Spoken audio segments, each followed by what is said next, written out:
بسم الله الرحمن الرحيم. الحمد لله الذي أنزل على عبده الكتاب ولم يجعل له عوجا قيما لينذر بأسا شديدا من لدنه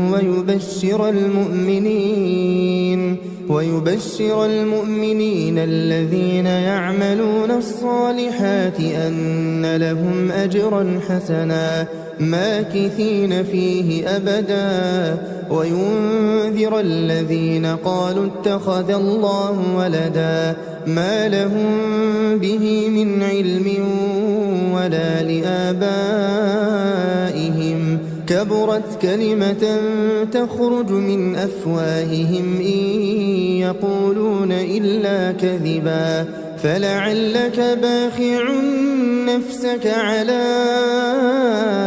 آثارهم إن لم يؤمنوا بهذا الحديث أسفا إنا جعلنا ما على الأرض زينة لها لنبلوهم أيهم أحسن عملا وإنا لجاعلون ما عليها صعيدا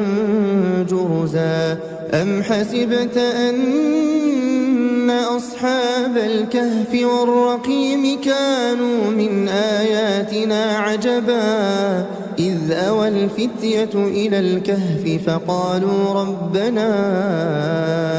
آتنا من لدنك رحمة وهيئ لنا من أمرنا رشدا فضربنا على آذانهم في الكهف سنين عددا ثم بعثناهم لنعلم أي الحزبين أحصى لما لبثوا أمدا نحن نقص عليك نبأهم بالحق إنهم فتية آمنوا بربهم وزدناهم هدى وربطنا على قلوبهم إذ قاموا فقالوا ربنا رب السماوات والأرض لن ندعو من دونه إلها لقد قلنا إذا شططا هؤلاء قوم اتخذوا من دونه آلهة لولا يأتون عليهم بسلطان بين فمن أظلم ممن افترى على الله كذبا وإذ اعتزلتموهم وما يعبدون إلا الله فأووا إلى الكهف ينشر لكم ربكم من رحمته ويهيئ لكم من أمركم مرفقا وترى الشمس إذا طلعت تزاور عن كهفهم ذات اليمين وإذا غربت تقرضهم ذات الشمال وهم في فجوة منه ذلك من آيات الله من يهد الله فهو المهتد ومن يضلل فلن تجد له وليا مرشدا وتحسبهم أيقاظا وهم رقود ونقلبهم ذات اليمين وذات الشمال وكلبهم باسط ذراعيه بالوصيد لو اطلعت عليهم لوليت منهم فرارا ولملئت منهم رعبا وكذلك بعثناهم ليتساءلوا بينهم قال قائل منهم كم لبثتم قالوا لبثنا يوما أو بعض يوم قالوا ربكم أعلم بما لبثتم فابعثوا أحدكم بورقكم هذه إلى المدينة فلينظر أيها أزكى طعاما فليأتكم برزق منه وليتلطف ولا يشعرن بكم أحدا إنهم إن يظهروا عليكم يرجموكم أو يعيدوكم في ملتهم ولن تفلحوا إذا أبدا وكذلك أعثرنا عليهم ليعلموا أن وعد الله حق وأن الساعة لا ريب فيها إذ يتنازعون بينهم أمرهم فقالوا بنوا عليهم بنيانا ربهم أعلم بهم قال الذين غلبوا على أمرهم لنتخذن عليهم مسجدا سيقولون ثلاثة رابعهم كلبهم ويقولون خمسة سادسهم كلبهم رجما بالغيب ويقولون سبعة وثامنهم كلبهم قل ربي أعلم بعدتهم ما يعلمهم إلا قليل فلا تمار فيهم إلا مراء ظاهرا ولا تستفت فيهم منهم أحدا ولا تقولن لشيء إني فاعل ذلك غدا إلا أن يشاء الله واذكر ربك إذا نسيت وقل عسى أن يهديني ربي لأقرب من هذا رشدا ولبثوا في كهفهم 300 سنين وازدادوا 9 قل الله أعلم بما لبثوا له غيب السماوات والأرض أبصر به وأسمع ما لهم من دونه من ولي ولا يشرك في حكمه أحدا واتل ما أوحي إليك من كتاب ربك لا مبدل لكلماته ولن تجد من دونه ملتحدا واصبر نفسك مع الذين يدعون ربهم بالغداة والعشي يريدون وجهه ولا تعد عيناك عنهم تريد زينة الحياة الدنيا ولا تطع من أغفلنا قلبه عن ذكرنا واتبع هواه وكان أمره فرطا وقل الحق من ربكم فمن شاء فليؤمن ومن شاء فليكفر إنا أعتدنا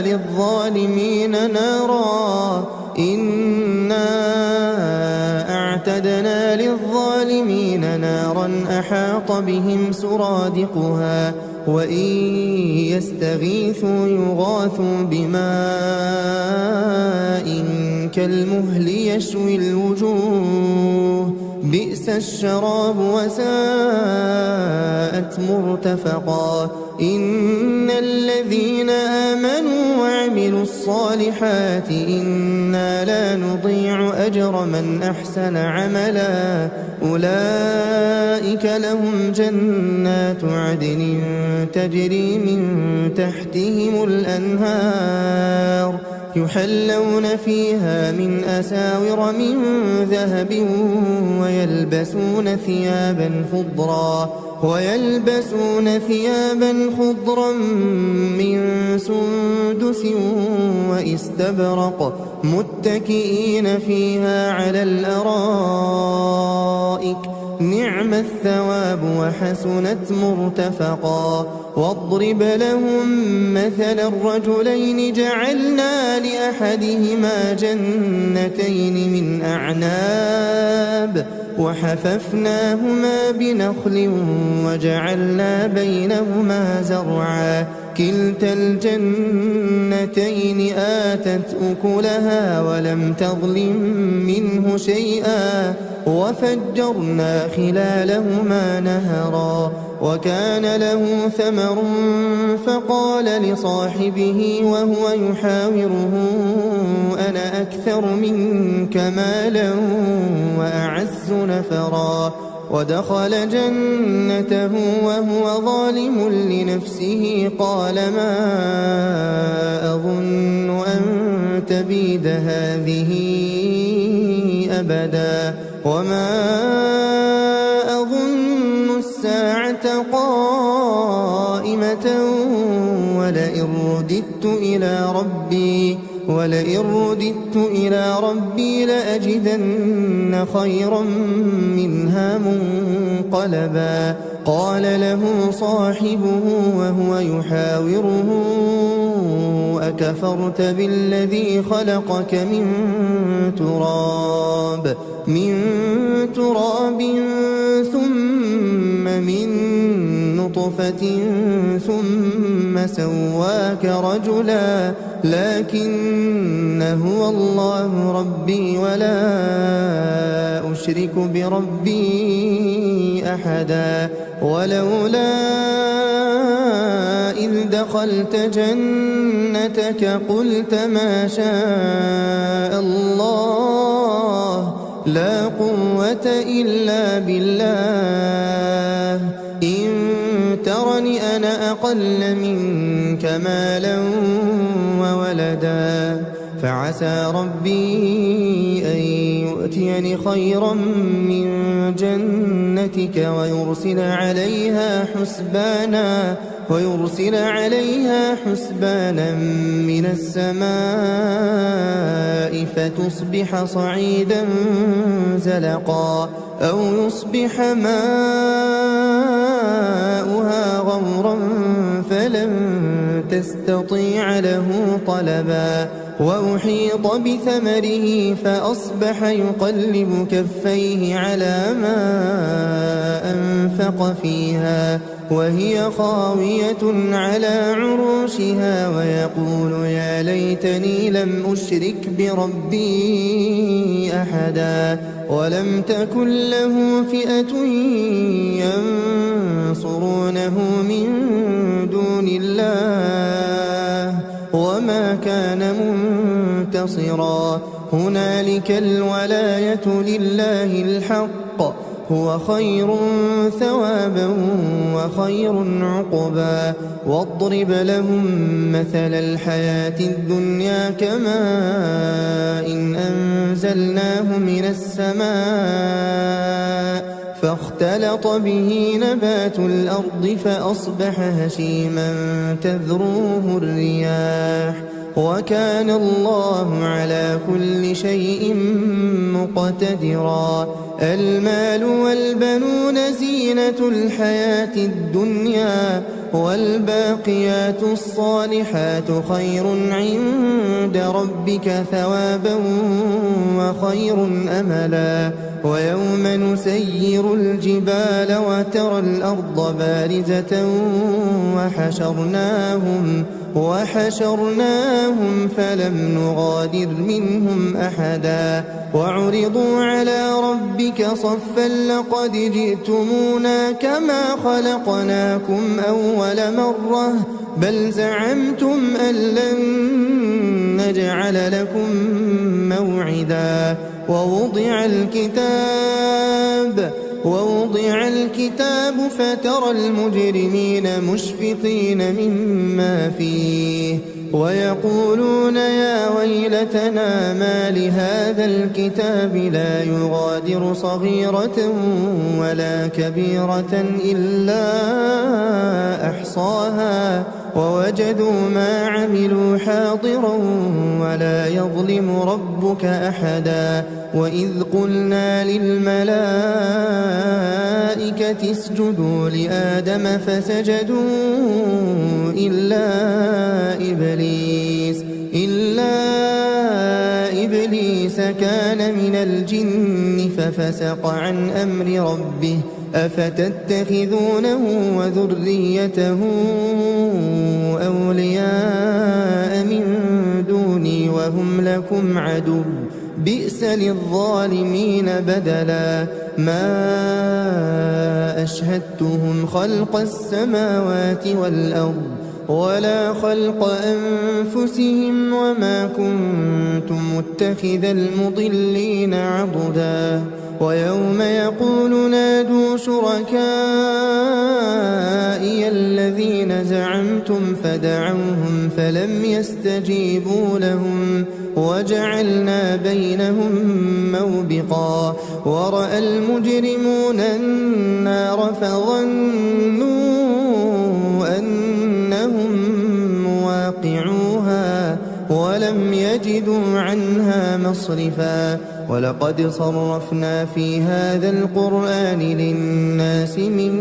كل مثل وكان الإنسان أكثر شيء جدلا وما منع الناس أن يؤمنوا إذ جاءهم الهدى ويستغفروا ربهم إلا أن تأتيهم سنة الأولين أو يأتيهم العذاب قبلا وما نرسل المرسلين إلا مبشرين ومنذرين ويجادل الذين كفروا بالباطل ليدحضوا به الحق واتخذوا آياتي وما أنذروا هزوا ومن أظلم ممن ذكر بآيات ربه فأعرض عنها ونسي ما قدمت يداه إنا جعلنا على قلوبهم أكنة أن يفقهوه وفي آذانهم وقرا وإن تدعهم إلى الهدى فلن يهتدوا إذا أبدا وربك الغفور ذو الرحمة لو يؤاخذهم بما كسبوا لعجل لهم العذاب بل لهم موعد لن يجدوا من دونه موئلا وتلك القرى أهلكناهم لما ظلموا وجعلنا لمهلكهم موعدا وإذ قال موسى لفتاه لا أبرح حتى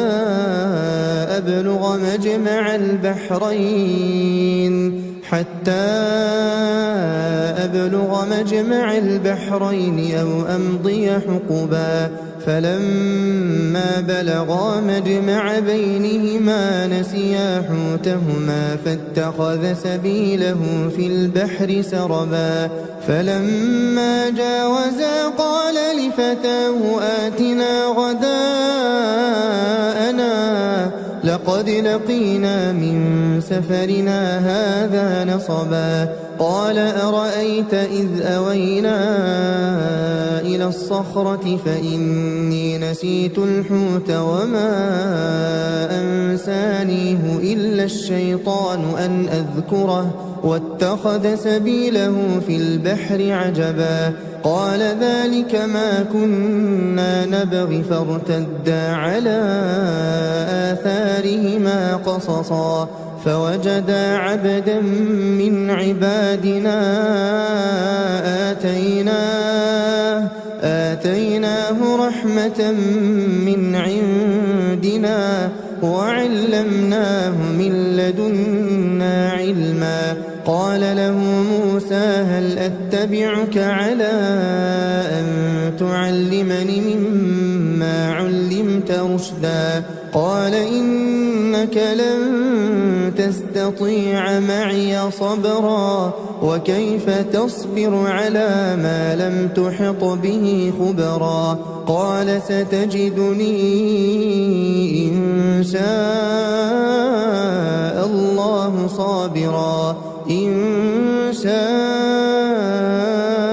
الله صابرا ولا أعصي لك أمرا قال فإن اتبعتني فلا تسألني عن شيء حتى أحدث لك منه ذكرا. فانطلقا حتى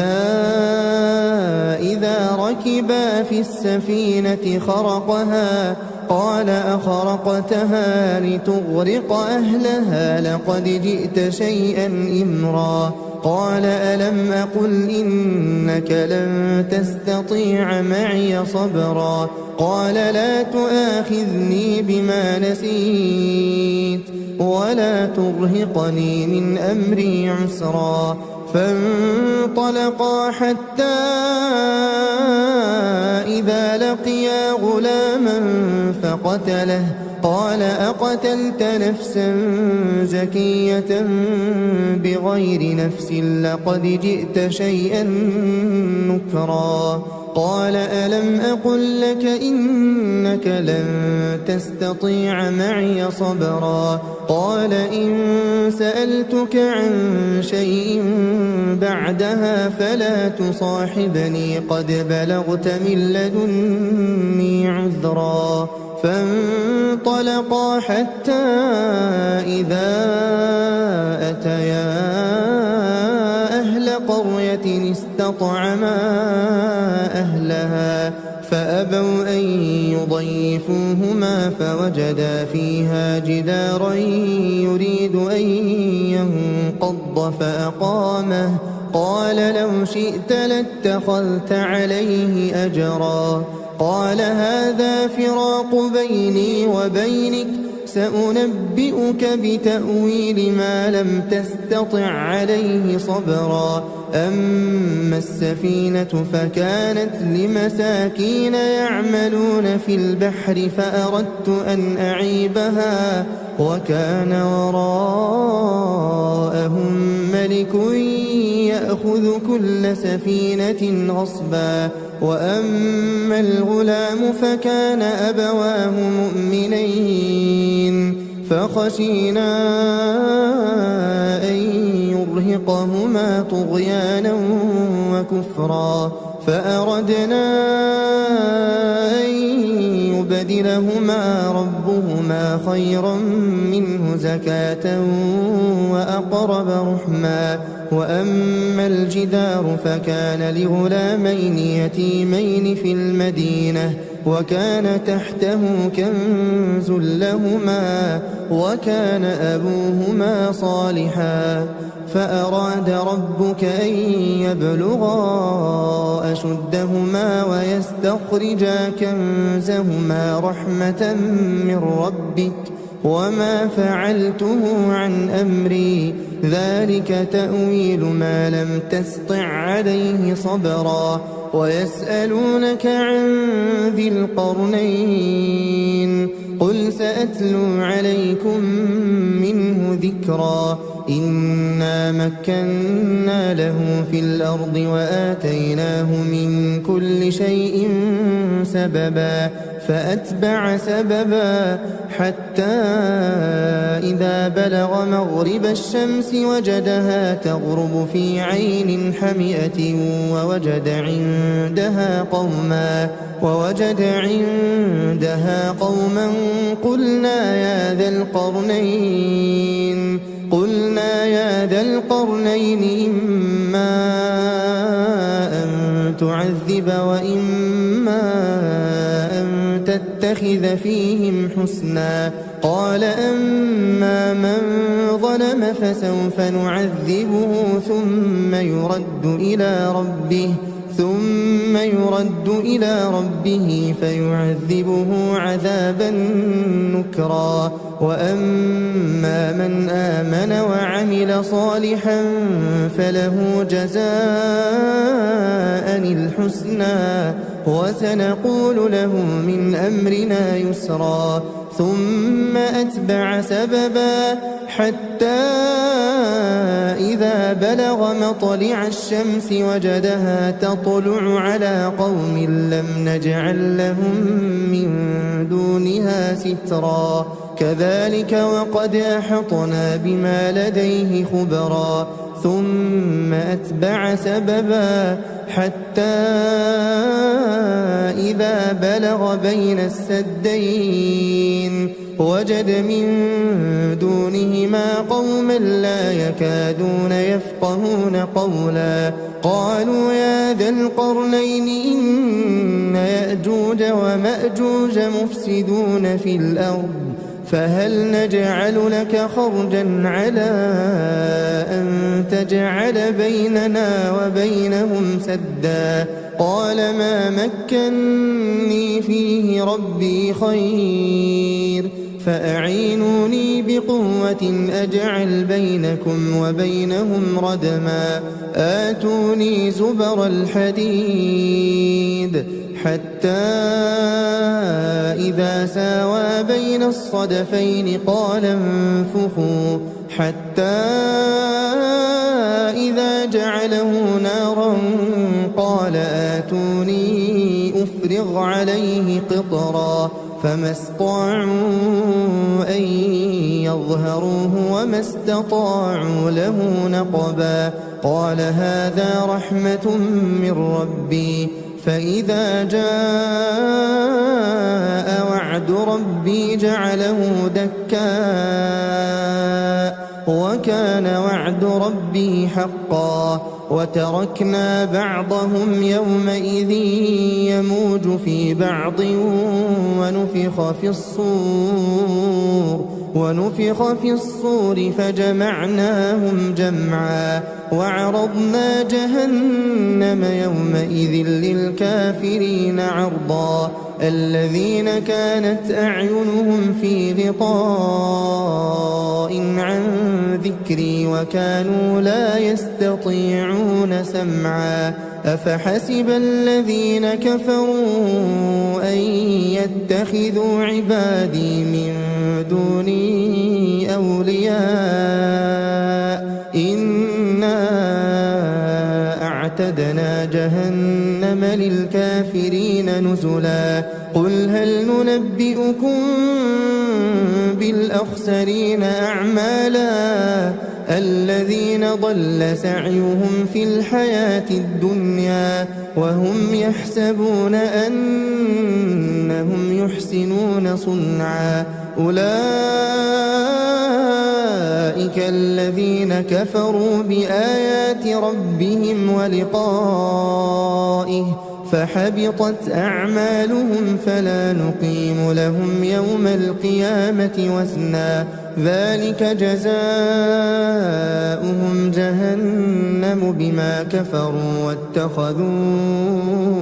آياتي ورسلي هزوا إن الذين آمنوا وعملوا الصالحات كانت لهم جنات الفردوس نزلا خالدين فيها لا يبغون عنها حولا قل لو كان البحر مدادا لكلمات ربي لنفد البحر قبل أن تنفد كلمات ربي ولو جئنا بمثله مددا قل إنما أنا بشر مثلكم يوحى إلي أنما إلهكم إله واحد فمن كان يرجو لقاء ربه فليعمل عملا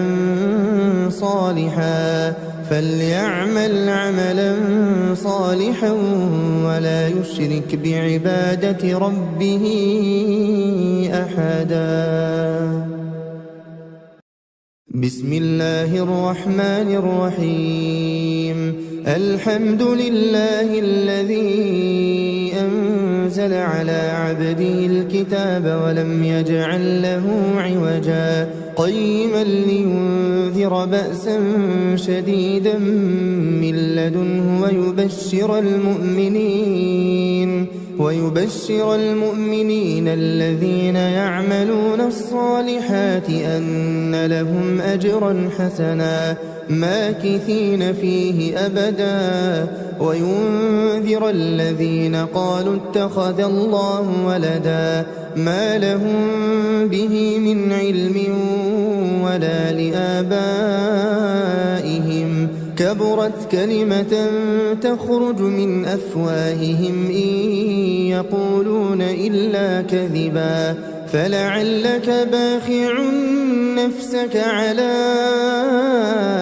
آثارهم إن لم يؤمنوا بهذا الحديث أسفا إنا جعلنا ما على الأرض زينة لها لنبلوهم أيهم أحسن عملا وإنا لجاعلون ما عليها صعيدا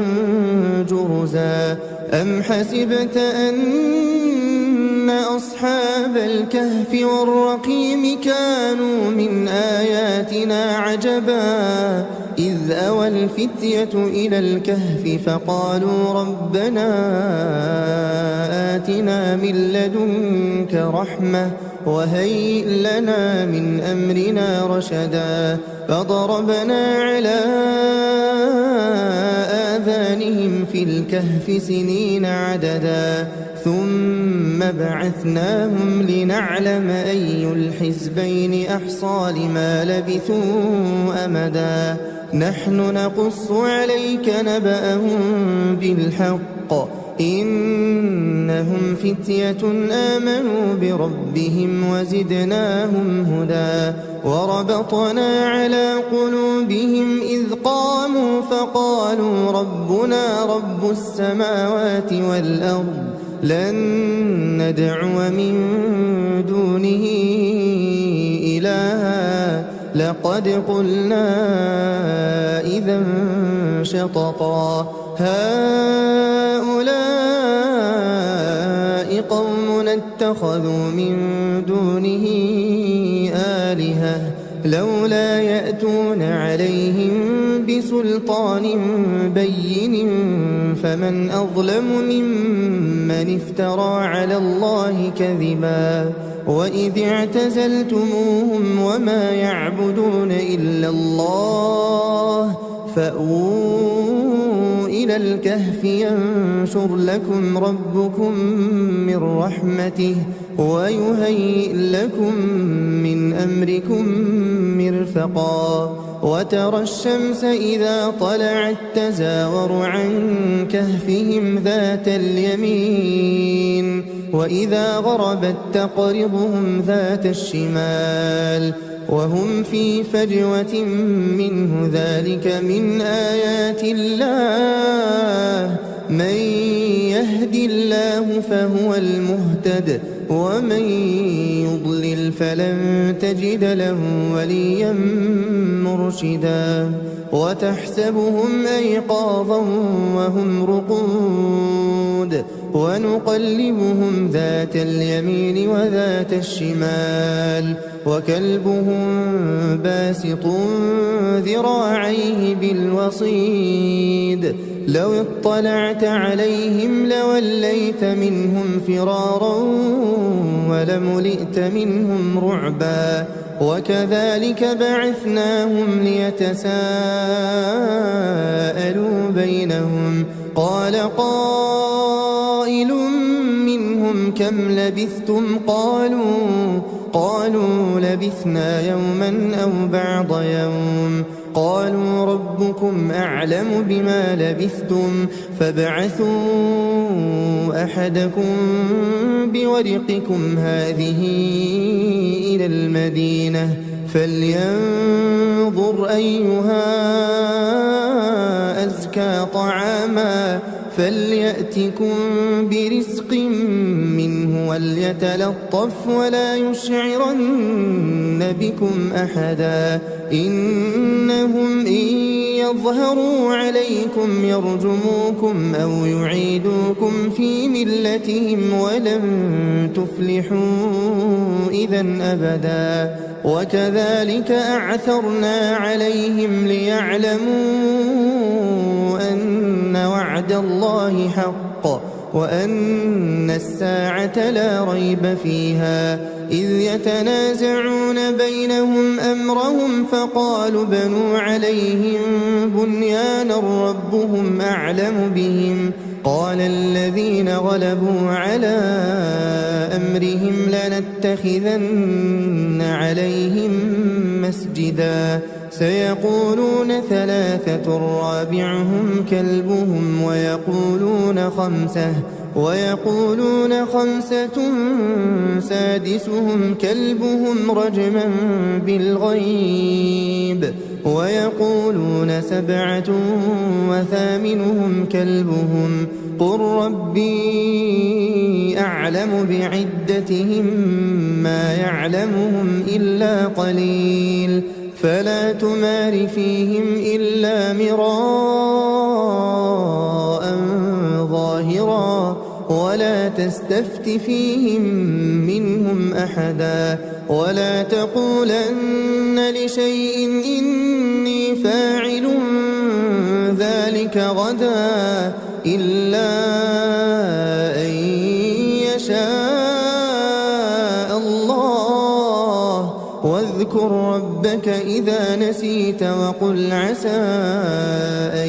يهديني ربي لأقرب من هذا رشدا ولبثوا في كهفهم 300 سنين وازدادوا 9 قل الله أعلم بما لبثوا له غيب السماوات والأرض أبصر به وأسمع ما لهم من دونه من ولي ولا يشرك في حكمه أحدا واتل ما أوحي إليك من كتاب ربك لا مبدل لكلماته ولن تجد من دونه ملتحدا واصبر نفسك مع الذين يدعون ربهم بالغداة والعشي يريدون وجهه ولا تعد عيناك عنهم تريد زينة الحياة الدنيا ولا تطع من أغفلنا قلبه عن ذكرنا واتبع هواه وكان أمره فرطا وقل الحق من ربكم فمن شاء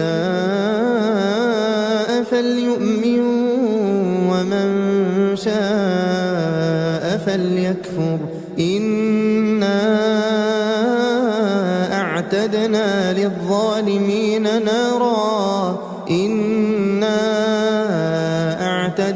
للظالمين نارا أحاط بهم سرادقها وإن يستغيثوا يغاثوا بماء كالمهل يشوي الوجوه بئس الشراب وساءت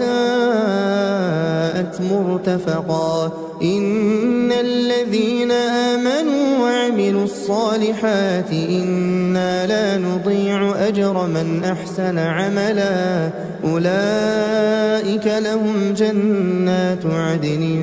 تجري من تحتهم الأنهار يحلون فيها من أساور من ذهب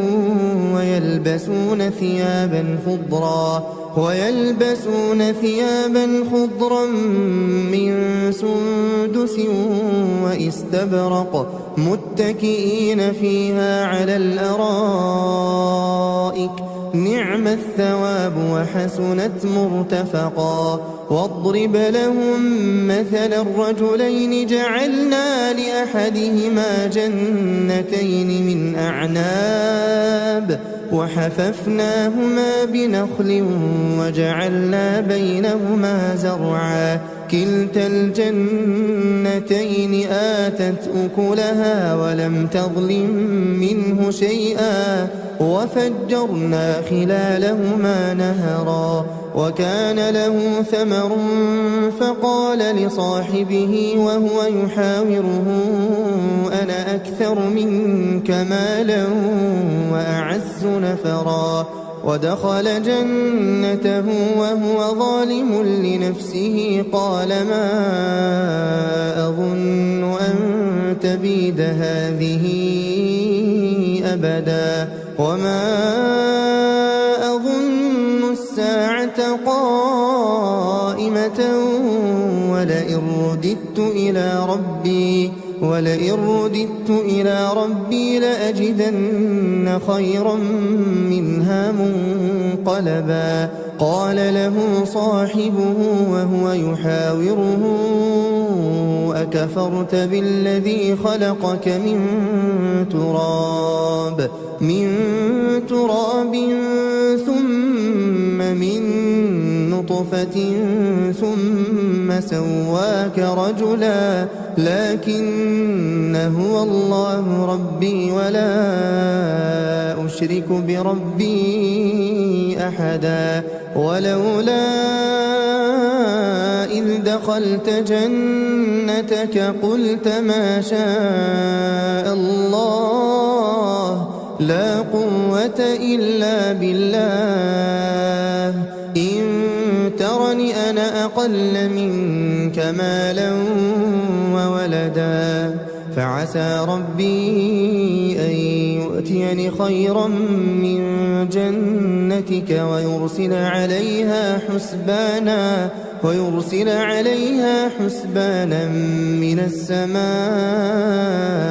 فتصبح صعيدا زلقا أو يصبح ماؤها غورا فلن تستطيع له طلبا وأحيط بثمره فأصبح يقلب كفيه على ما أنفق فيها وهي خاوية على عروشها ويقول يا ليتني لم أشرك بربي أحدا ولم تكن له فئة ينصرونه من دون الله وما كان منتصرا هنالك الولاية لله الحق هو خير ثوابا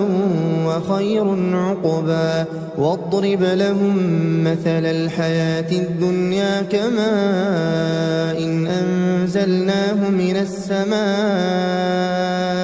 فاختلط به نبات الأرض فأصبح هشيما تذروه الرياح وكان الله على كل شيء مقتدرا المال والبنون زينة الحياة الدنيا والباقيات الصالحات خير عند ربك ثوابا وخير أملا ويوم نسير الجبال وترى الأرض بارزة وحشرناهم فلم نغادر منهم أحدا وعرضوا على ربك صفا لقد جئتمونا كما خلقناكم أول مرة بل زعمتم أن لن نجعل لكم موعدا ووضع الكتاب فترى المجرمين مشفقين مما فيه ويقولون يا ويلتنا ما لهذا الكتاب لا يغادر صغيرة ولا كبيرة إلا أحصاها ووجدوا ما عملوا حاضرا ولا يظلم ربك أحدا وإذ قلنا للملائكة اسجدوا لآدم فسجدوا إلا إبليس كان من الجن ففسق عن أمر ربه أفتتخذونه وذريته أولياء من دوني وهم لكم عدو بئس للظالمين بدلا ما أشهدتهم خلق السماوات والأرض ولا خلق أنفسهم وما كنت متخذ المضلين عضدا ويوم يقول نادوا شركائي الذين زعمتم فدعوهم فلم يستجيبوا لهم وجعلنا بينهم موبقا ورأى المجرمون النار فظنوا أنهم مواقعوها ولم يجدوا عنها مصرفا ولقد صرفنا في هذا القرآن للناس من كل مثل وكان الإنسان أكثر شيء جدلا وما منع الناس أن يؤمنوا إذ جاءهم الهدى ويستغفروا ربهم إلا أن تأتيهم سنة الأولين أو يأتيهم العذاب قبلا وما نرسل المرسلين إلا مبشرين ومنذرين ويجادل الذين كفروا بالباطل ليدحضوا به الحق واتخذوا آياتي وما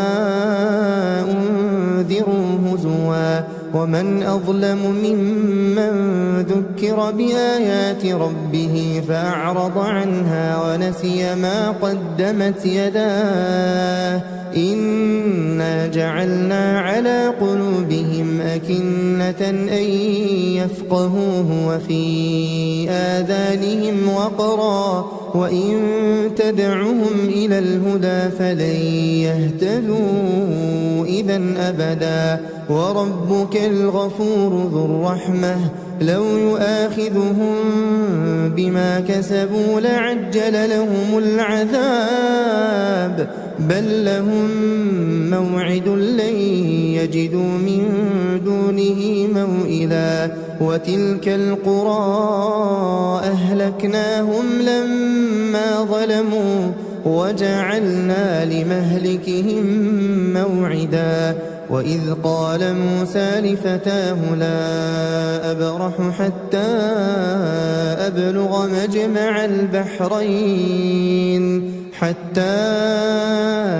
أبلغ مجمع البحرين أو أمضي حقبا فلما بلغا مجمع بينهما نسيا حوتهما فاتخذ سبيله في البحر سربا فلما جاوزا قال لفتاه آتنا غداءنا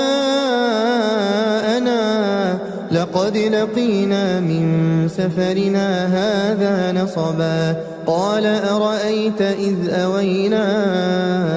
إلى الصخرة فإني نسيت الحوت وما أنسانيه إلا الشيطان أن أذكره واتخذ سبيله في البحر عجبا قال ذلك ما كنا نبغي فارتدا على آثارهما قصصا فوجدا عبدا من عبادنا آتيناه رحمة من عندنا وعلمناه من لدنا علما قال له موسى هل أتبعك على أن تعلمني مما علمت رشدا قال إنك لن تستطيع معي صبرا وكيف تصبر على ما لم تحط به خبرا قال ستجدني إن شاء الله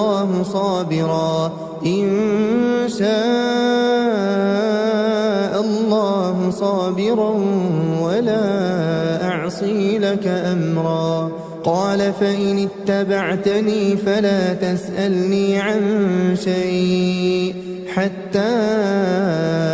أحدث لك منه ذكرا فانطلقا حتى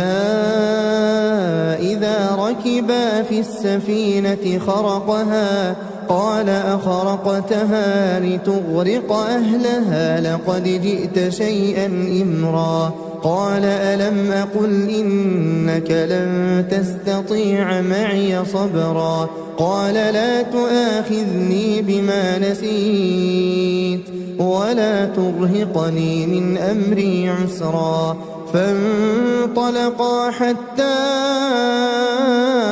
إذا لقيا غلاما فقتله قال أقتلت نفسا زكية بغير نفس لقد جئت شيئا نكرا قال ألم أقل لك إنك لن تستطيع معي صبرا قال إن سألتك عن شيء بعدها فلا تصاحبني قد بلغت من لدني عذرا فانطلقا حتى إذا أتيا أهل قرية استطعما أهلها فأبوا أن يضيفوهما فوجدا فيها جدارا يريد أن ينقض فأقامه قال لو شئت لاتخذت عليه أجرا قال هذا فراق بيني وبينك سأنبئك بتأويل ما لم تستطع عليه صبرا أما السفينة فكانت لمساكين يعملون في البحر فأردت أن أعيبها وكان وراءهم ملك يأخذ كل سفينة غصبا وأما الغلام فكان أبواه مؤمنين فخشينا أن يرهقهما طغيانا وكفرا فأردنا أن يبدلهما ربهما خيرا منه زكاة وأقرب رحما وأما الجدار فكان لغلامين يتيمين في المدينة وكان تحته كنز لهما وكان أبوهما صالحا فأراد ربك أن يبلغا أشدهما ويستخرجا كنزهما رحمة من ربك وما فعلته عن أمري ذلك تأويل ما لم تسطع عليه صبرا ويسألونك عن ذي القرنين قل سأتلو عليكم منه ذكرا إنا مكنا له في الأرض وآتيناه من كل شيء سببا فأتبع سببا حتى إذا بلغ مغرب الشمس وجدها تغرب في عين حمئة ووجد عندها قوما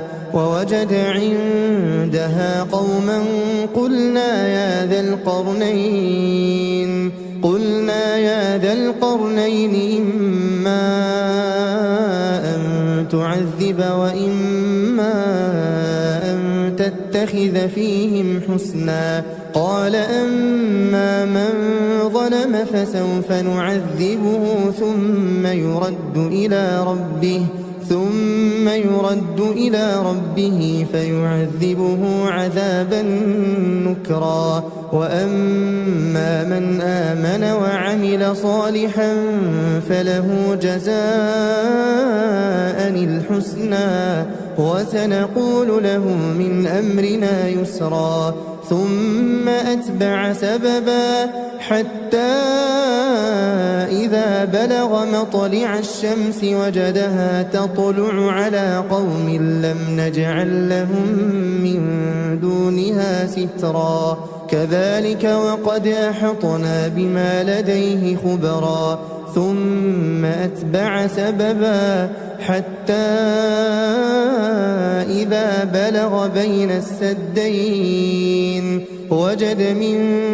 دونهما قوما لا يكادون يفقهون قولا قالوا يا ذا القرنين إن يأجوج ومأجوج مفسدون في الأرض فهل نجعل لك خرجا على أن تجعل بيننا وبينهم سدا قال ما مكني فيه ربي خير فأعينوني بقوة أجعل بينكم وبينهم ردما آتوني زبر الحديد حتى إذا ساوى بين الصدفين قال انفخوا حتى إذا جعله نارا قال آتوني أفرغ عليه قطرا فما استطاعوا أن يظهروه وما استطاعوا له نقبا قال هذا رحمة من ربي فإذا جاء وعد ربي جعله دكاء وكان وعد ربي حقا وتركنا بعضهم يومئذ يموج في بعض ونفخ في الصور فجمعناهم جمعا وعرضنا جهنم يومئذ للكافرين عرضا الذين كانت أعينهم في غطاء عن ذكري وكانوا لا يستطيعون سمعا أفحسب الذين كفروا أن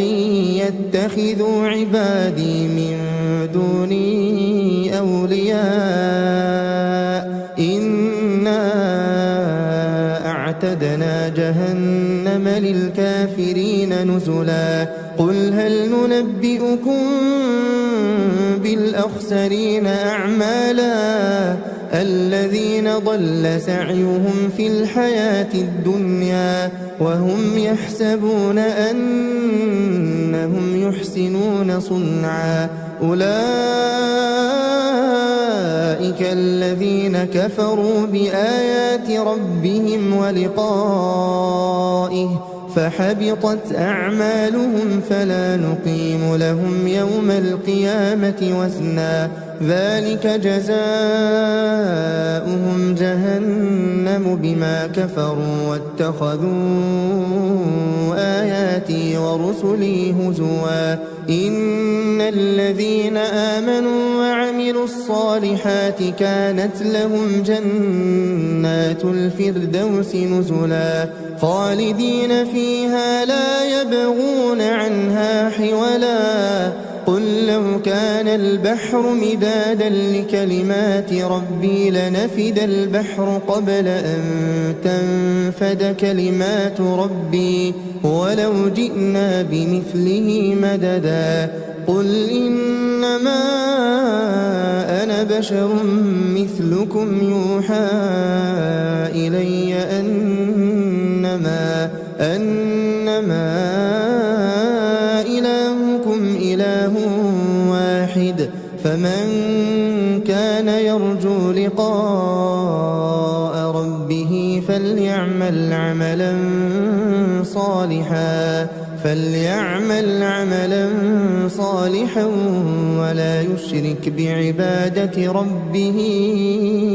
أحدا بسم الله الرحمن الرحيم الحمد لله الذي أنزل على عبده الكتاب ولم يجعل له عوجا قيما لينذر بأسا شديدا من لدنه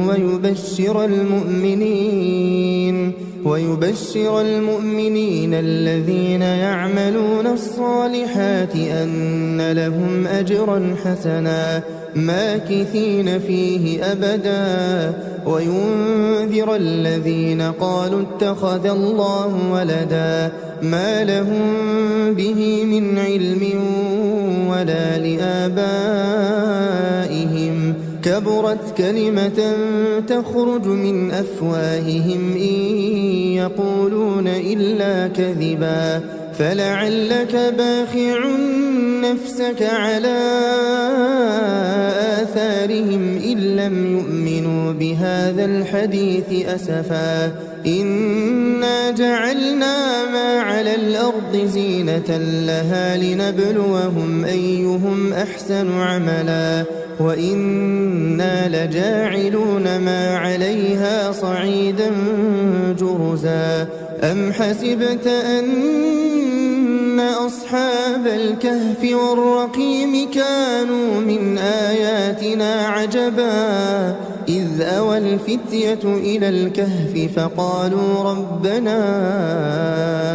آتنا من لدنك رحمة وهيئ لنا من أمرنا رشدا فضربنا على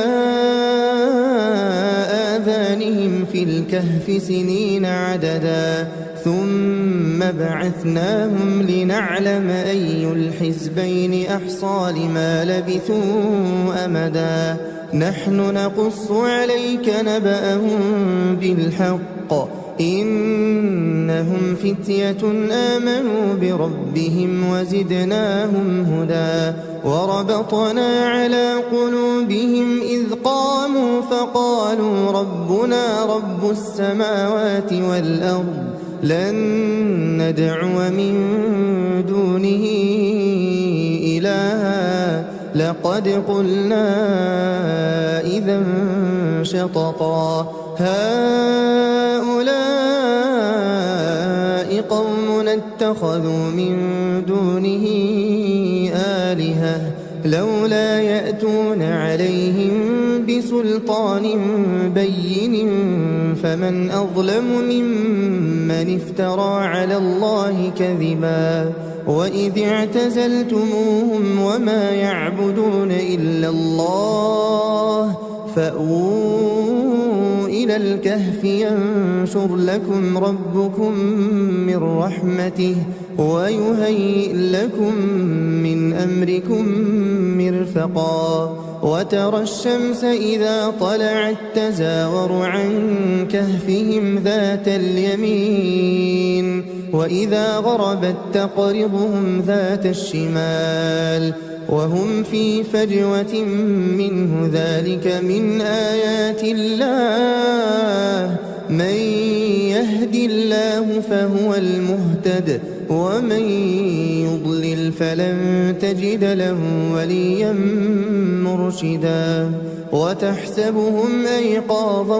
وهم رقود ونقلبهم ذات اليمين وذات الشمال وكلبهم باسط ذراعيه بالوصيد لو اطلعت عليهم لوليت منهم فرارا ولملئت منهم رعبا وكذلك بعثناهم ليتساءلوا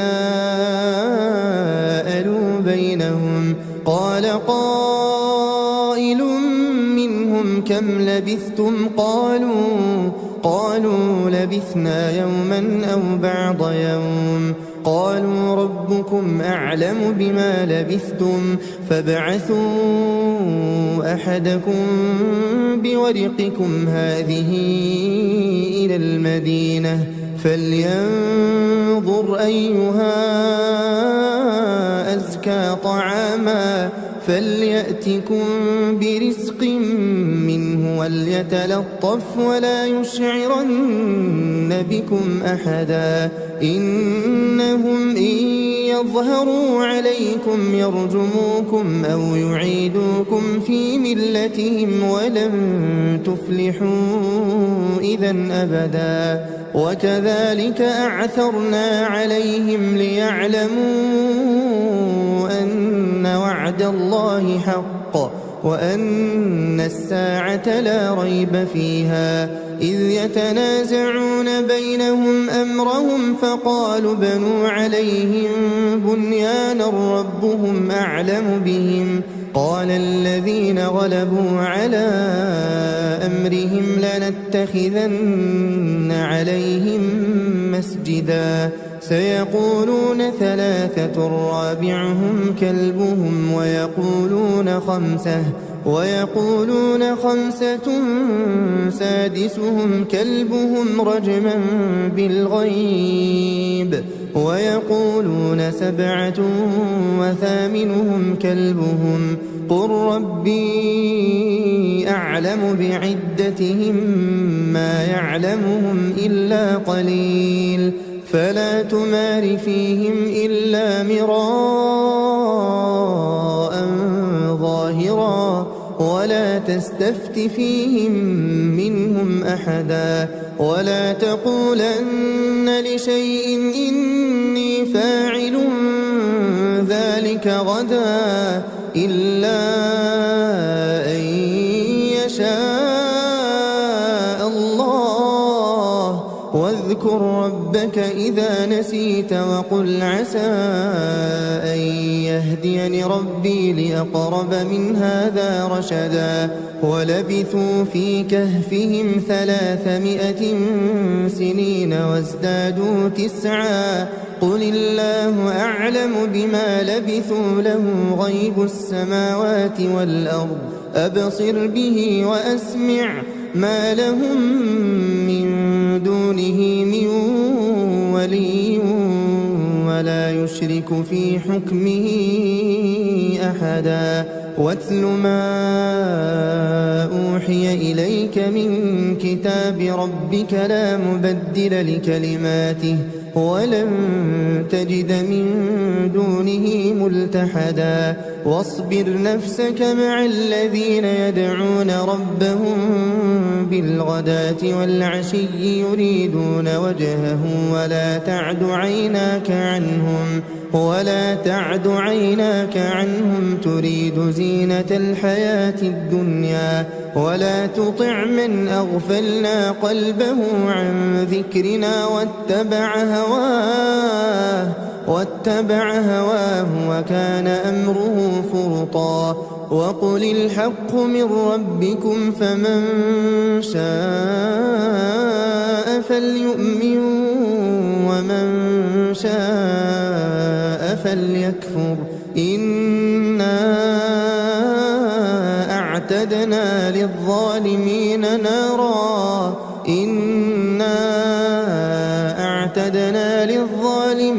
نارا أحاط بهم سرادقها وإن يستغيثوا يغاثوا بماء كالمهل يشوي الوجوه بئس الشراب وساءت مرتفقا إن الذين آمنوا وعملوا الصالحات إنا لا نضيع أجر من أحسن عملا أولئك لهم جنات عدن تجري من تحتهم الأنهار يحلون فيها من أساور من ذهب ويلبسون ثيابا خضرا من سندس واستبرق متكئين فيها على الأرائك نعم الثواب وحسنت مرتفقا واضرب لهم مثل الرجلين جعلنا لأحدهما جنتين من أعناب وحففناهما بنخل وجعلنا بينهما زرعا كلتا الجنتين آتت أكلها ولم تظلم منه شيئا وفجرنا خلالهما نهرا وكان له ثمر فقال لصاحبه وهو يحاوره أنا أكثر منك مالا وأعز نفرا ودخل جنته وهو ظالم لنفسه قال ما أظن أن تبيد هذه أبدا وما أظن الساعة قائمة ولئن رددت إلى ربي لأجدن خيرا منها منقلبا قال له صاحبه وهو يحاوره أكفرت بالذي خلقك من تراب ثم من نطفة ثم سواك رجلا لكن هو الله ربي ولا أشرك بربي أحدا ولولا إذ دخلت جنتك قلت ما شاء الله لا قوة إلا بالله إن ترني أنا أقل منك مالا وولدا فعسى ربي أن يؤتيني خيرا من جنتك ويرسل عليها حسبانا من السماء فتصبح صعيدا زلقا أو يصبح ماؤها غورا فلن تستطيع له طلبا وأحيط بثمره فأصبح يقلب كفيه على ما أنفق فيها وهي خاوية على عروشها ويقول يا ليتني لم أشرك بربي أحدا ولم تكن له فئة ينصرونه من دون الله وما كان منتصرا هنالك الولاية لله الحق هو خير ثوابا وخير عقبا واضرب لهم مثل الحياة الدنيا كماء إن أنزلناه من السماء فاختلط به نبات الأرض فأصبح هشيما تذروه الرياح وكان الله على كل شيء مقتدرا المال والبنون زينة الحياة الدنيا والباقيات الصالحات خير عند ربك ثوابا وخير أملا ويوم نسير الجبال وترى الأرض بارزة وحشرناهم فلم نغادر منهم أحدا وعرضوا على ربك صفا لقد جئتمونا كما خلقناكم أول مرة بل زعمتم أن لن نجعل لكم موعدا ووضع الكتاب فترى المجرمين مشفقين مما فيه ويقولون يا ويلتنا ما لهذا الكتاب لا يغادر صغيرة ولا كبيرة إلا أحصاها ووجدوا ما عملوا حاضرا ولا يظلم ربك أحدا وإذ قلنا للملائكة اسجدوا لآدم فسجدوا إلا إبليس كان من الجن ففسق عن أمر ربه أفتتخذونه وذريته أولياء من دوني وهم لكم عدو بئس للظالمين بدلا ما أشهدتهم خلق السماوات والأرض ولا خلق أنفسهم وما كنت متخذ المضلين عضدا ويوم يقول نادوا شركائي الذين زعمتم فدعوهم فلم يستجيبوا لهم وجعلنا بينهم موبقا ورأى المجرمون النار فظنوا أنهم مواقعوها ولم يجدوا عنها مصرفا ولقد صرفنا في هذا القرآن للناس من كل مثل وكان الإنسان أكثر شيء جدلا وما منع الناس أن يؤمنوا إذ جاءهم الهدى ويستغفروا ربهم إلا أن تأتيهم سنة الأولين أو يأتيهم العذاب قبلا وما نرسل المرسلين إلا مبشرين ومنذرين ويجادل الذين كفروا بالباطل ليدحضوا به الحق واتخذوا آياتي وما أنذروا هزوا ومن أظلم ممن ذكر بآيات ربه فأعرض عنها ونسي ما قدمت يداه إنا جعلنا على قلوبهم أكنة أن يفقهوه وفي آذانهم وقرا وإن تدعهم إلى الهدى فلن يهتدوا إذا أبدا وربك الغفور ذو الرحمة لو يؤاخذهم بما كسبوا لعجل لهم العذاب بل لهم موعد لن يجدوا من دونه موئلا وتلك القرى أهلكناهم لما ظلموا وجعلنا لمهلكهم موعدا وإذ قال موسى لفتاه لا أبرح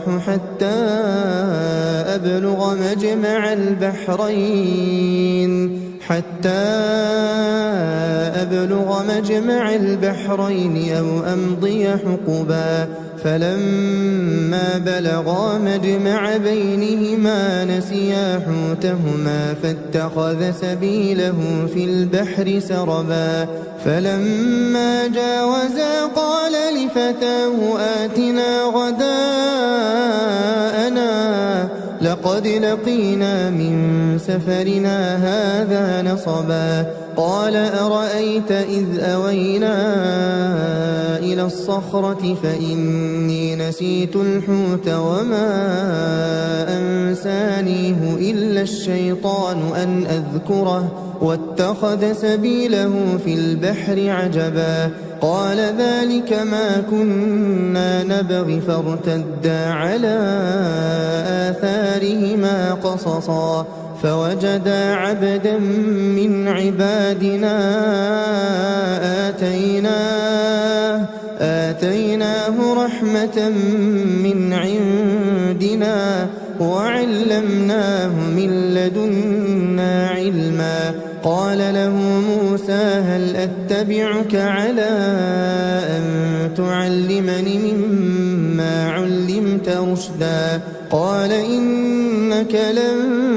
تستطيع معي صبرا وكيف تصبر على ما لم تحط به خبرا قال ستجدني إن شاء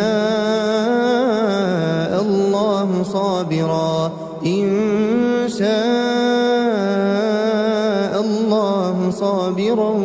ولا أعصي لك أمرا قال فإن اتبعتني فلا تسألني عن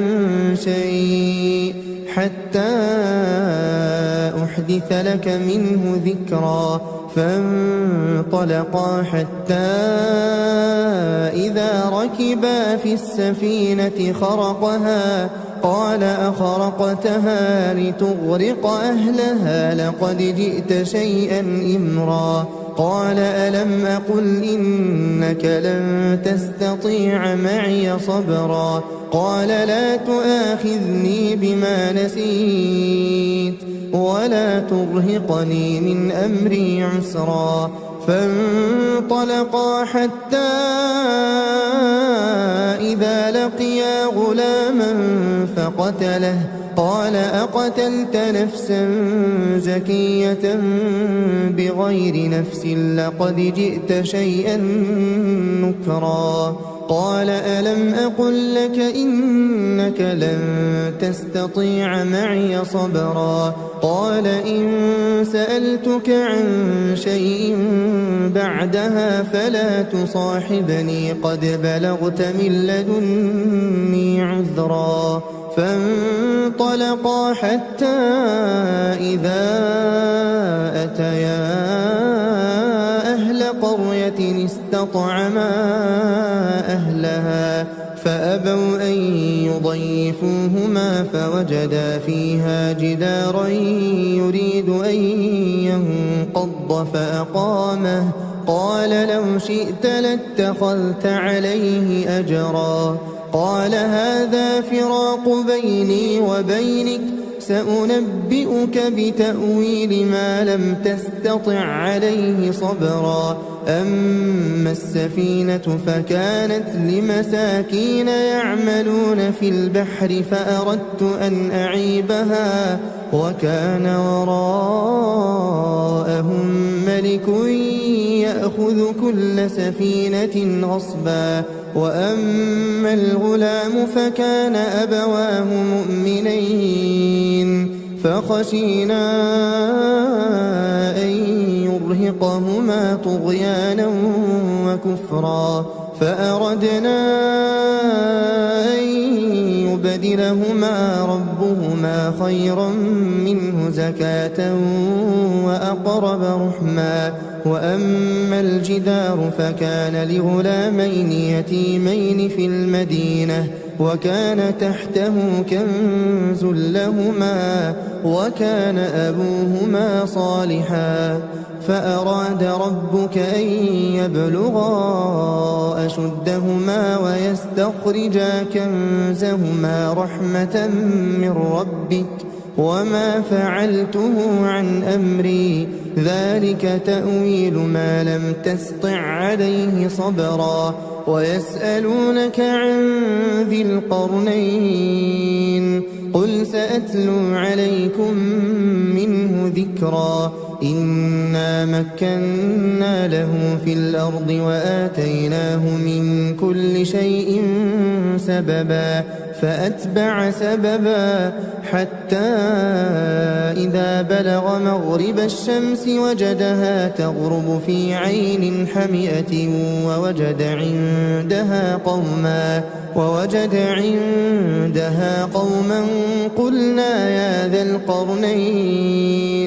قلنا يا ذا القرنين إما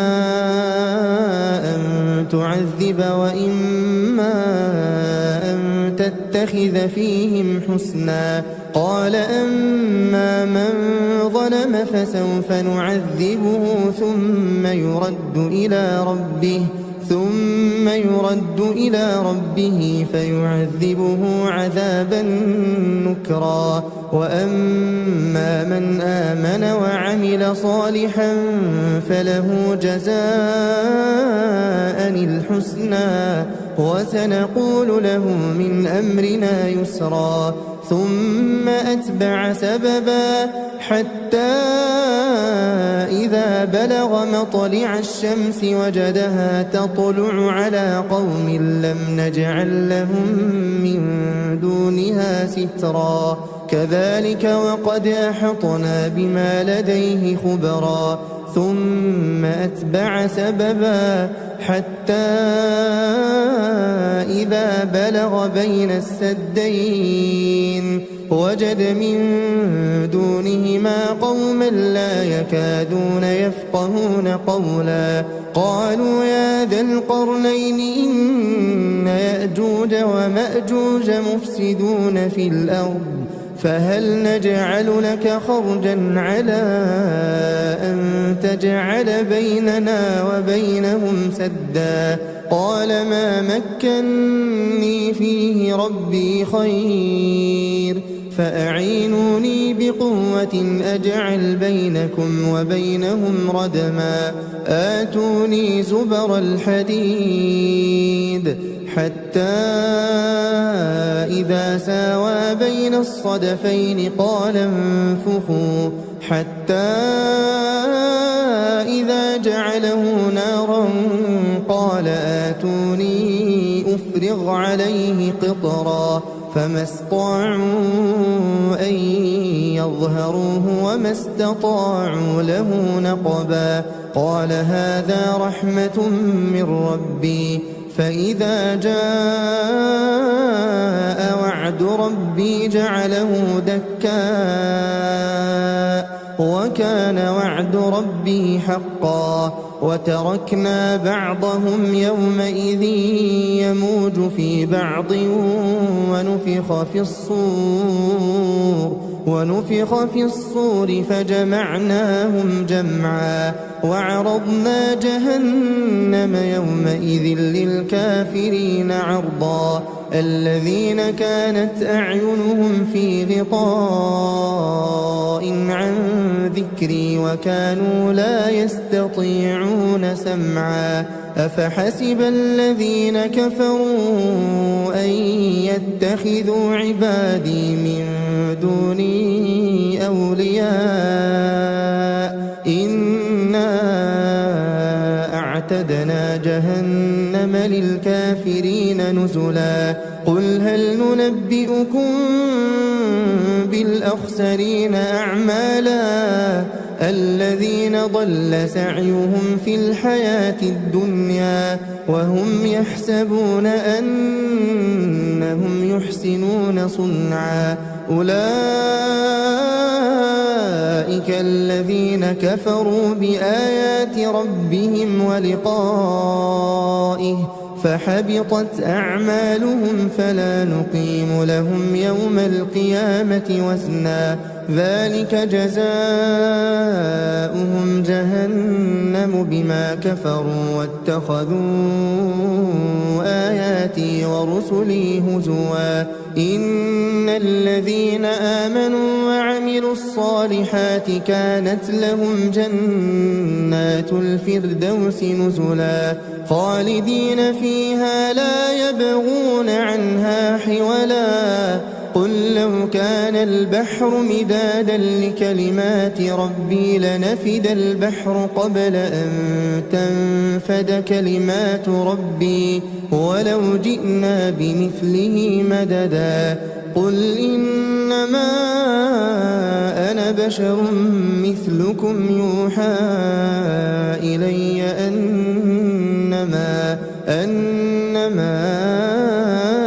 إلهكم إله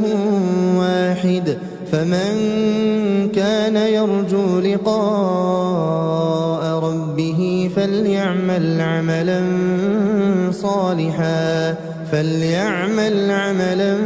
صالحا ولا يشرك بعبادة ربه أحدا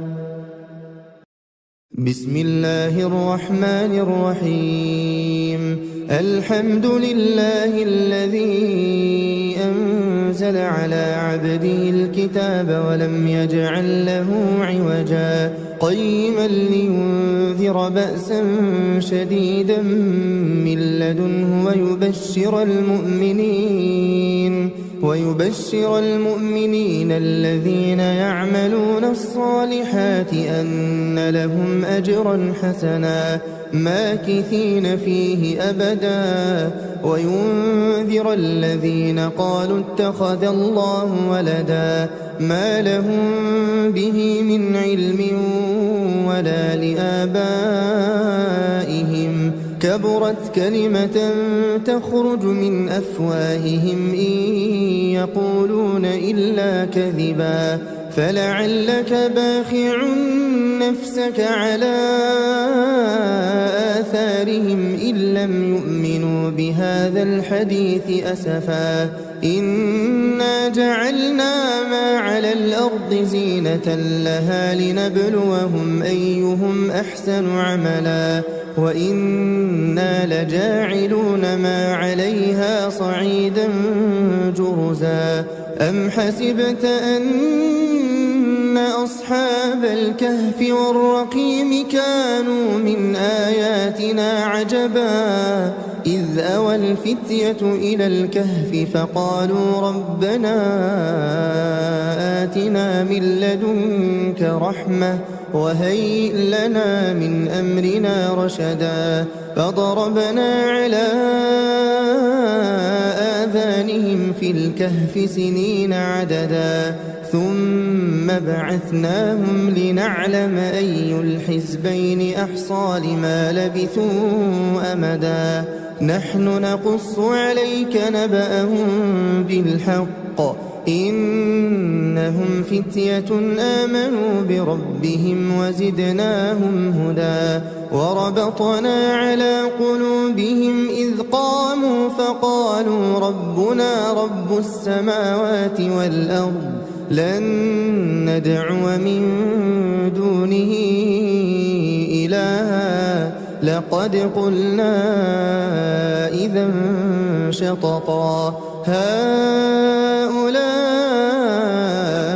قوم اتخذوا من دونه آلهة لولا يأتون عليهم بسلطان بين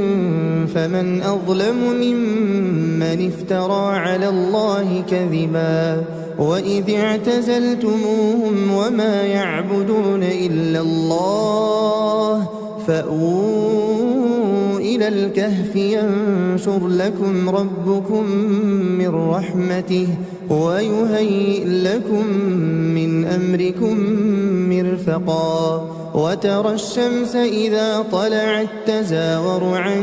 كهفهم ذات اليمين وإذا غربت تقرضهم ذات الشمال وهم في فجوة منه ذلك من آيات الله من يهد الله فهو المهتد ومن يضلل فلن تجد له وليا مرشدا وتحسبهم أيقاظا وهم رقود ونقلبهم ذات اليمين وذات الشمال وكلبهم باسط ذراعيه بالوصيد لو اطلعت عليهم لوليت منهم فرارا ولملئت منهم رعبا وكذلك بعثناهم ليتساءلوا بينهم قال قائل منهم كم لبثتم قالوا لبثنا يوما أو بعض يوم قالوا ربكم أعلم بما لبثتم فابعثوا أحدكم بورقكم هذه إلى المدينة فلينظر أيها أزكى طعاما فليأتكم برزق منه وليتلطف ولا يشعرن بكم أحدا إنهم إن يظهروا عليكم يرجموكم أو يعيدوكم في ملتهم ولن تفلحوا إذا أبدا وكذلك أعثرنا عليهم ليعلموا أن وعد الله حق وأن الساعة لا ريب فيها إذ يتنازعون بينهم أمرهم فقالوا بنوا عليهم بنيانا ربهم أعلم بهم قال الذين غلبوا على أمرهم لنتخذن عليهم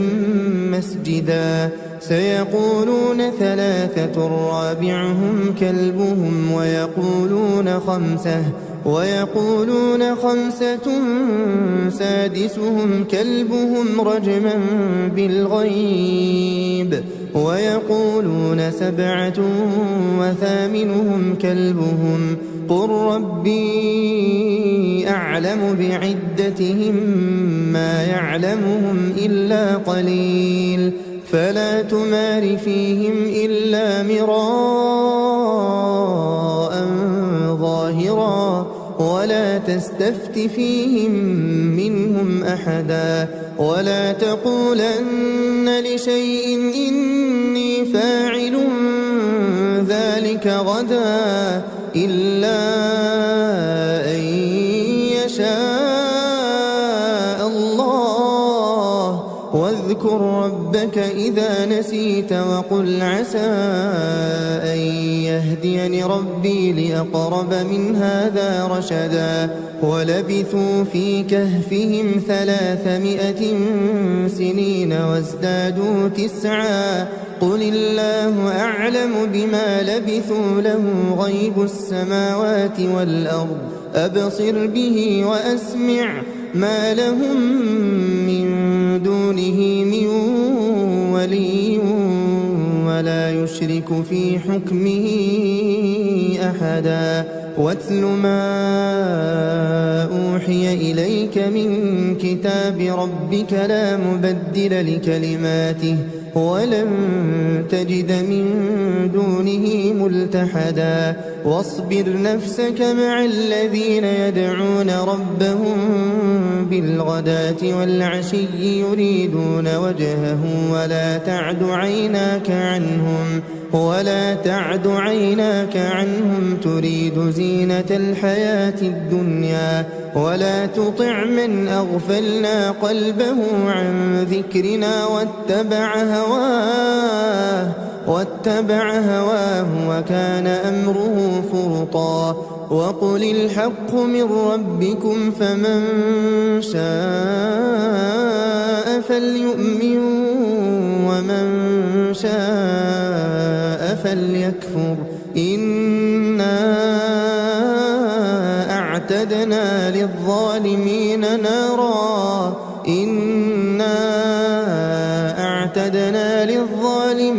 نارا أحاط بهم سرادقها وإن يستغيثوا يغاثوا بماء كالمهل يشوي الوجوه بئس الشراب وساءت مرتفقا إن الذين آمنوا وعملوا الصالحات إنا لا نضيع أجر من أحسن عملا أولئك لهم جنات عدن تجري من تحتهم الأنهار يحلون فيها من أساور من ذهب ويلبسون ثيابا خضرا من سندس واستبرق متكئين فيها على الأرائك نعم الثواب وحسنت مرتفقا واضرب لهم مثل الرجلين جعلنا لأحدهما جنتين من أعناب وحففناهما بنخل وجعلنا بينهما زرعا كلتا الجنتين آتت أكلها ولم تظلم منه شيئا وفجرنا خلالهما نهرا وكان له ثمر فقال لصاحبه وهو يحاوره أنا أكثر منك مالا وأعز نفرا ودخل جنته وهو ظالم لنفسه قال ما أظن أن تبيد هذه أبدا وما أظن الساعة قائمة ولئن رددت إلى ربي لأجدن خيرا منها منقلبا قال له صاحبه وهو يحاوره أكفرت بالذي خلقك من تراب ثم من نطفة ثم سواك رجلا لكن هو الله ربي ولا أشرك بربي أحدا ولولا إذ دخلت جنتك قلت ما شاء الله لا قوة إلا بالله إن ترني أنا أقل منك مالا وولدا فعسى ربي أن يؤتيني خيرا من جنتك ويرسل عليها حسبانا ويرسل عليها حسبانا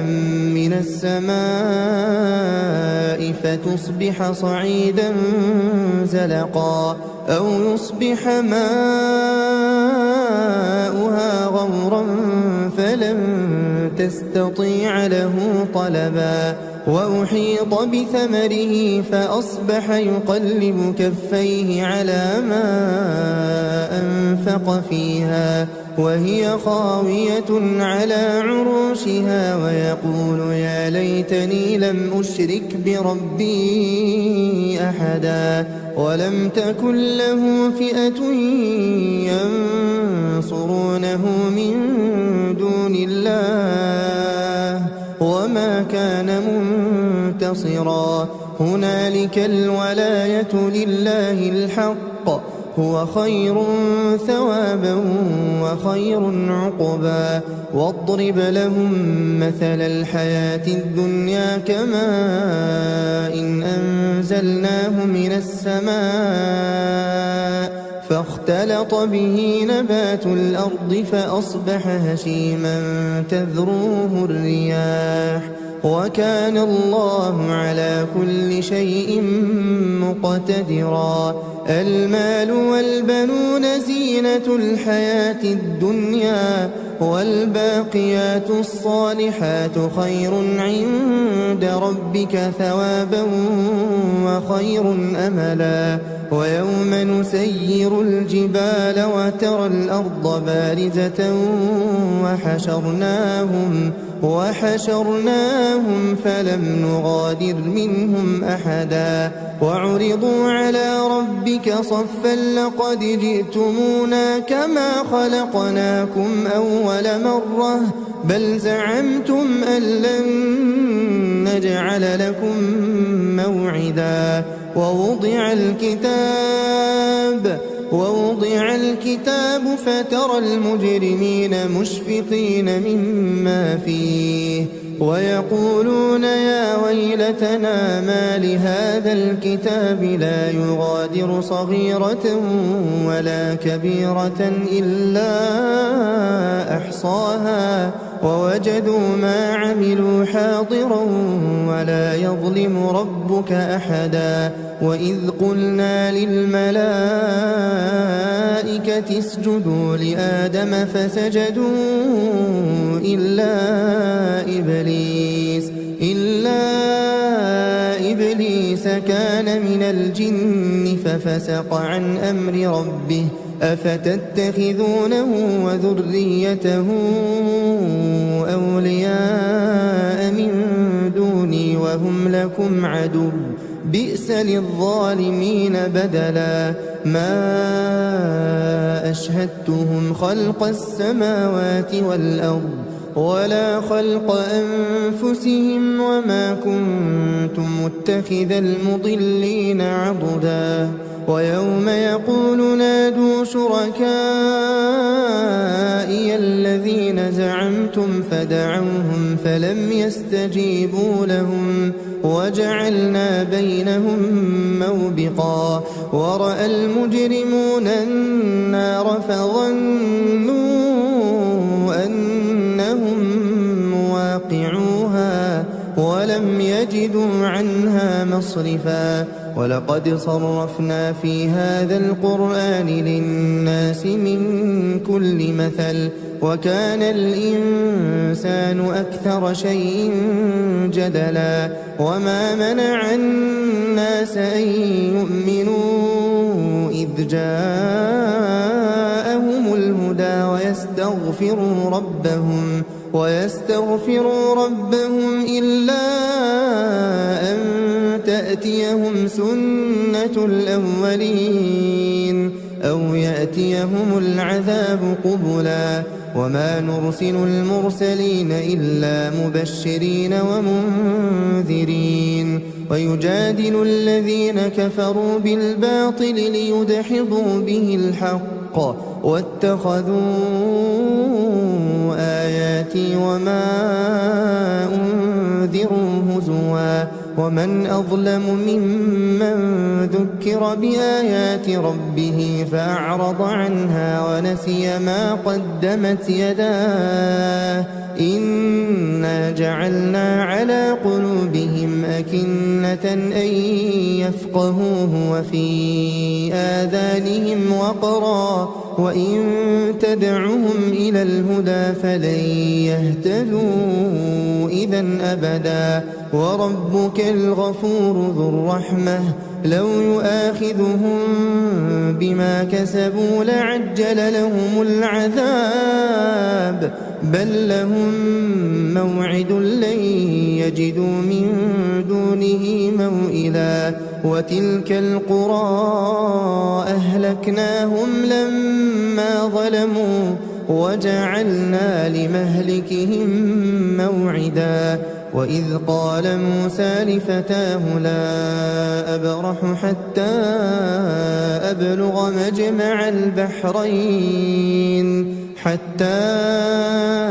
أبلغ مجمع البحرين أو أمضي حقبا فلما بلغا مجمع بينهما نسيا حوتهما فاتخذ سبيله في البحر سربا فلما جاوزا قال لفتاه آتنا غداءنا لقد لقينا من سفرنا هذا نصبا قال أرأيت إذ أوينا إلى الصخرة فإني نسيت الحوت وما أنسانيه إلا الشيطان أن أذكره واتخذ سبيله في البحر عجبا قال ذلك ما كنا نبغي فارتدا على آثارهما قصصا فوجدا عبدا من عبادنا آتيناه رحمة من عندنا وعلمناه من لدنا علما قال له موسى هل أتبعك على أن تعلمني مما علمت رشدا قال إنك لن تستطيع معي صبرا وكيف تصبر على ما لم تحط به خبرا قال ستجدني إن شاء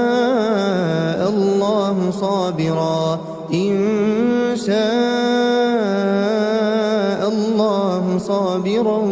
ولا أعصي لك أمرا قال فإن اتبعتني فلا تسألني عن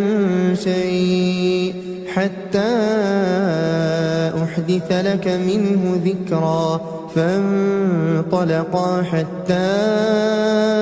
إذا ركبا في السفينة خرقها قال أخرقتها لتغرق أهلها لقد جئت شيئا إمرا قال ألم أقل إنك لن تستطيع معي صبرا قال لا تؤاخذني بما نسيت ولا ترهقني من أمري عسرا فانطلقا حتى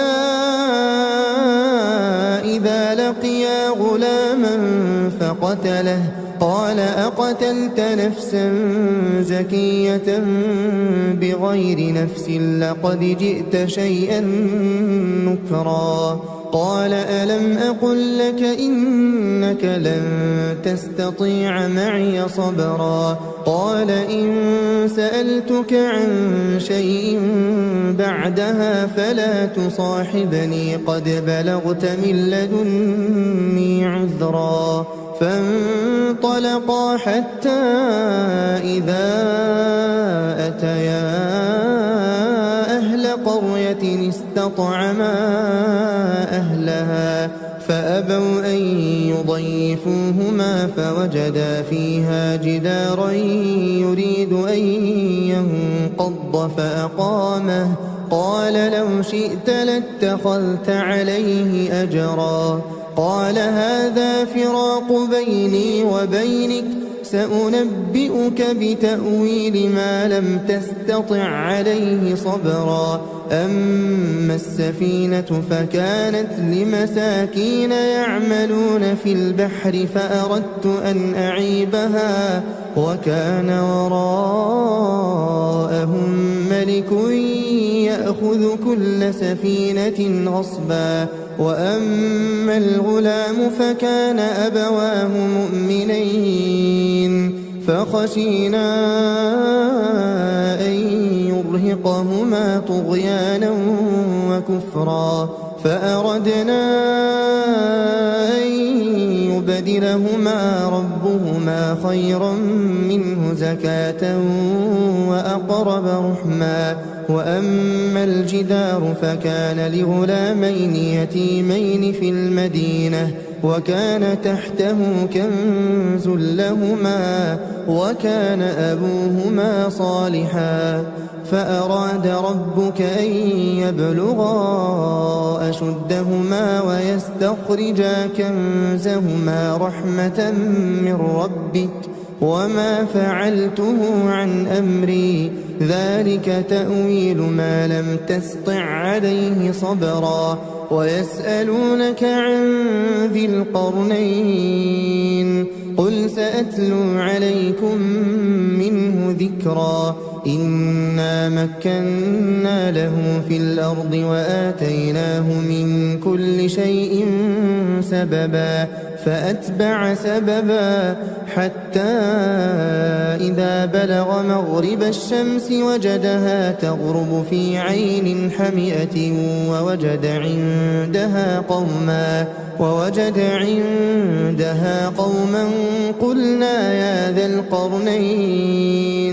قلنا يا ذا القرنين إما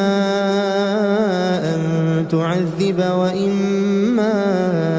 أن تتخذ فيهم حسنا قال أما من ظلم فسوف نعذبه ثم يرد إلى ربه فيعذبه عذابا نكرا وأما من آمن وعمل صالحا فله جزاء الحسنى وسنقول له من أمرنا يسرا ثم أتبع سببا حتى إذا بلغ مطلع الشمس وجدها تطلع على قوم لم نجعل لهم من دونها سترا كذلك وقد أحطنا بما لديه خبرا ثم أتبع سببا حتى إذا بلغ بين السدين وجد من دونهما قوما لا يكادون يفقهون قولا قالوا يا ذا القرنين إن يأجوج ومأجوج مفسدون في الأرض فهل نجعل لك خرجا على أن تجعل بيننا وبينهم سدا قال ما مكني فيه ربي خير فأعينوني بقوة أجعل بينكم وبينهم ردما آتوني زبر الحديد حتى إذا ساوى بين الصدفين قال انفخوا حتى إذا جعله نارا قال آتوني أفرغ عليه قطرا فما استطاعوا أن يظهروه وما استطاعوا له نقبا قال هذا رحمة من ربي فإذا جاء وعد ربي جعله دكاء وكان وعد ربي حقا وتركنا بعضهم يومئذ يموج في بعض ونفخ في الصور ونفخ في الصور فجمعناهم جمعا وعرضنا جهنم يومئذ للكافرين عرضا الذين كانت أعينهم في غطاء عن ذكري وكانوا لا يستطيعون سمعا أفحسب الذين كفروا أن يتخذوا عبادي من دوني أولياء إنا أعتدنا جهنم للكافرين نزلا قل هل ننبئكم بالأخسرين أعمالا الذين ضل سعيهم في الحياة الدنيا وهم يحسبون أنهم يحسنون صنعا أولئك الذين كفروا بآيات ربهم ولقائه فحبطت أعمالهم فلا نقيم لهم يوم القيامة وزنا ذلك جزاؤهم جهنم بما كفروا واتخذوا آياتي ورسلي هزوا إن الذين آمنوا وعملوا الصالحات كانت لهم جنات الفردوس نزلا خالدين فيها لا يبغون عنها حولا قل لو كان البحر مدادا لكلمات ربي لنفد البحر قبل أن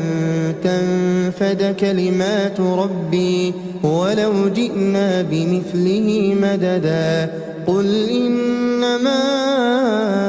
أنا بشر مثلكم يوحى إلي أنما إلهكم إله واحد فمن كان يرجو لقاء ربه فليعمل عملا صالحا ولا يشرك بعبادة ربه أحدا.